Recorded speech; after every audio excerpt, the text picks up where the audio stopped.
Une centrale nucléaire fonctionne un peu comme une centrale thermique classique. L'eau est transformée en vapeur qui entraîne une turbine et fait ainsi fonctionner un alternateur. Cet alternateur convertit l'énergie mécanique en énergie électrique. Seule la chaleur qui transforme l'eau en vapeur est produite par la fission nucléaire et non par la combustion de charbon, de gaz naturel ou de biomasse. Les centrales nucléaires de Doel et Tihange utilisent de l'oxyde d'uranium fissile. L'oxyde d'uranium est comprimé en pastilles de combustible et placé dans des crayons de combustible scellés.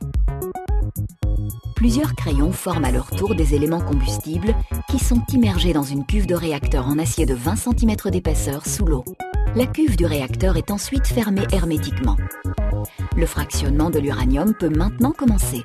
Cela se fait en les bombardant de neutrons. 2 ou 3 neutrons sont libérés à chaque fission.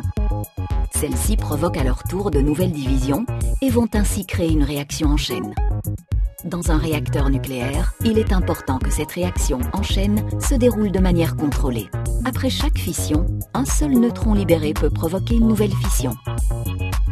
L'acide borique dans l'eau de la cuve du réacteur et les barres de contrôle ABC absorbent l'excès de neutrons. La chute de toutes les barres de contrôle simultanément arrête la réaction en 1,3 secondes. Une centrale nucléaire avec un réacteur à eau sous pression, comme à Doel et Tihange, dispose de 3 circuits d'eau complètement séparés. Un circuit primaire, un circuit secondaire, un circuit tertiaire.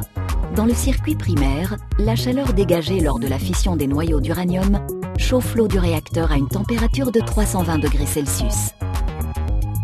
Le régulateur de pression maintient tout sous haute pression, de sorte que l'eau ne bout pas ou ne forme pas de vapeur, d'où le nom de réacteur à eau pressurisé. L'eau chaude est ensuite envoyée via le circuit primaire vers un échangeur de chaleur appelé générateur de vapeur. Il s'agit d'un réservoir cylindrique avec des milliers de tuyaux en forme de U inversée. L'eau s'écoule à travers ces tuyaux et envoie sa chaleur vers l'eau du circuit secondaire qui s'écoule le long de l'extérieur des tuyaux. Cela chauffe et se transforme en vapeur. La vapeur provenant des générateurs de vapeur actionne une ou plusieurs turbines à vapeur. Il s'agit d'une série de pales montées sur un axe. En raison de la grande pression de la vapeur, l'axe tourne très rapidement. La turbine entraîne alors un alternateur qui produit finalement de l'électricité. Un peu comme la dynamo d'un vélo, les transformateurs augmentent la tension à la sortie de l'alternateur pour fournir l'électricité aux utilisateurs avec le moins de pertes possible. Pour se refroidir à nouveau, la vapeur provenant des turbines passe à travers un condenseur. L'eau de refroidissement du circuit tertiaire s'écoule à travers les tubes du condenseur. À Doel, cette eau de refroidissement provient de l'Escaut et à Tihange, de la Meuse. La vapeur du circuit secondaire se condense ainsi en eau et est renvoyée au générateur de vapeur qui va à nouveau créer la vapeur. L'eau de refroidissement chauffée est à son tour acheminée vers la tour de refroidissement. Là, elle se refroidit au contact d'un courant d'air ascendant. C'est l'effet de cheminée naturelle pour ainsi dire.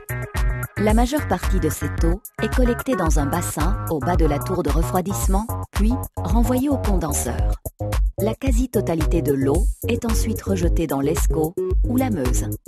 Seule une petite partie quitte la tour de refroidissement sous forme de vapeur d'eau.